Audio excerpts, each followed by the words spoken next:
So here's the last question I want to leave with you. Who? This is the hardest one. This is the most convicting one. This is the one that really stings me the most. Who are we to be subject to? In Daniel's case, it was Nebuchadnezzar. Let me unfold that just a little bit so you could feel the weight of this. Nebuchadnezzar attacked Jerusalem several times. The first attack was in 597 BC. At that time, he made Jerusalem basically a subject to him. The kings of Jerusalem were allowed to remain and govern the city, but they really were below the ultimate rule of Nebuchadnezzar. The last three kings of Judah were exceedingly evil and unwise. The last one, Zedekiah, rebelled against Nebuchadnezzar, allying with other nations.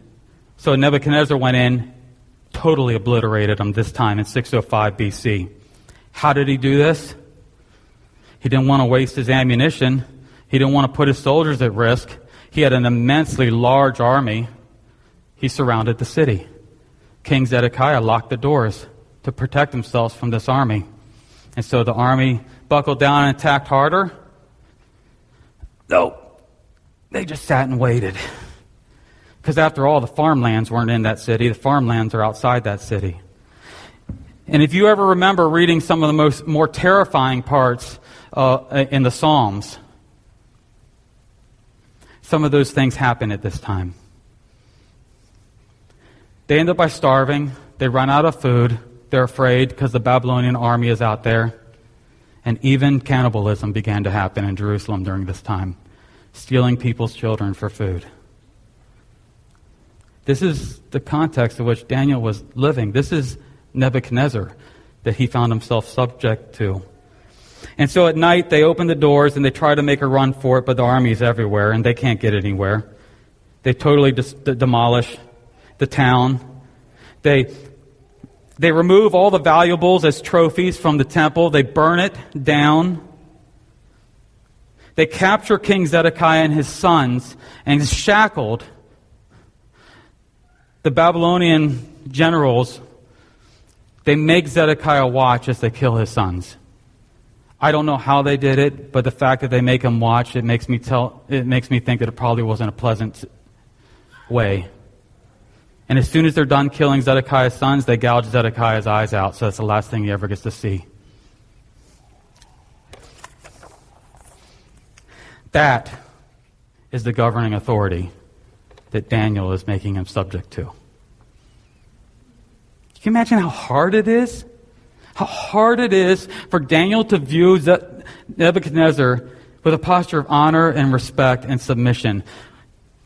Destroyed everything in my life. And not even in a nice way. What about Peter and Paul's case? They're the ones who wrote this stuff. The Romans were known to intimidate with torture and violence. This is seen in Daniel's prophecy. Public torture and humiliation was the common practice, where they stripped people naked, nail them to beams of wood, trees if the beams were not plentiful, which indicates that this was done a lot. And so you grew up in that culture and saw human beings nailed to things. Pontius Pilate, who was known for his violence, even in the context of the Romans, who were known for their violence, the gospel writers speak of an event where he so slaughtered the Jews in the temple that the blood of the Jews was mixing with the blood of the sacrifices on the altar.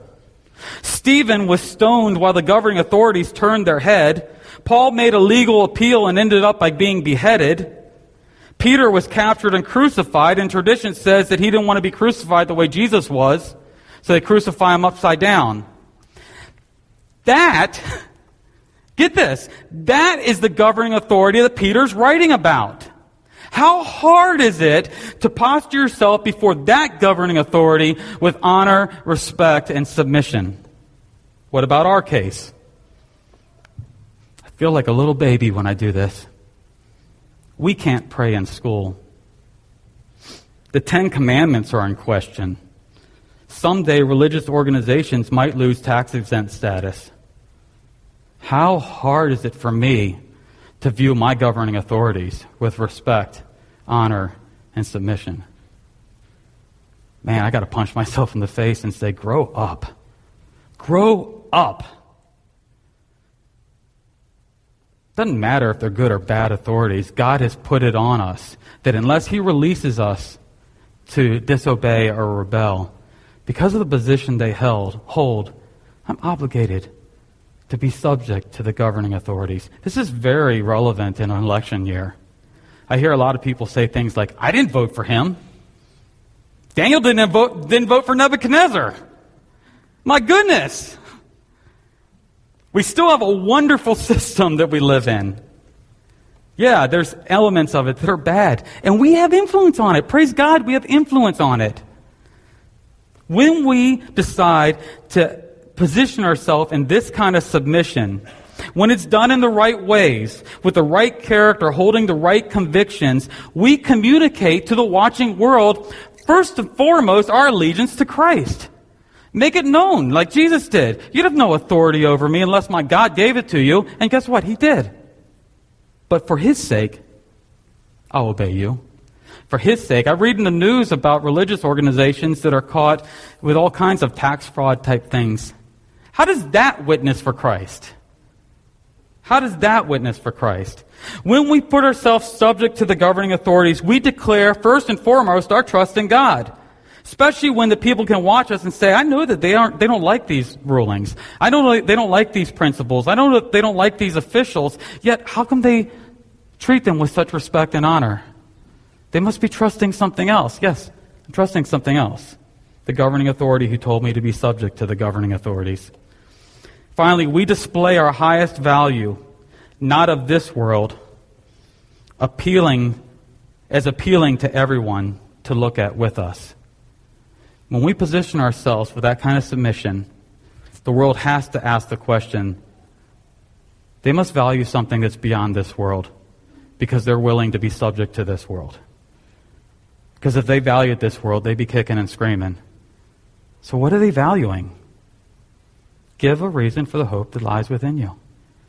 I value Jesus, and the gospel spreads.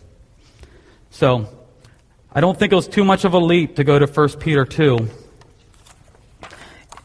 in speaking about Daniel. I don't think it's too much of a leap for us to see this as a commendable characteristic of Daniel, who managed to keep himself in an influential position in a horrible governing authority structure for 49 years. Can we follow in those steps for the sake of Jesus Christ?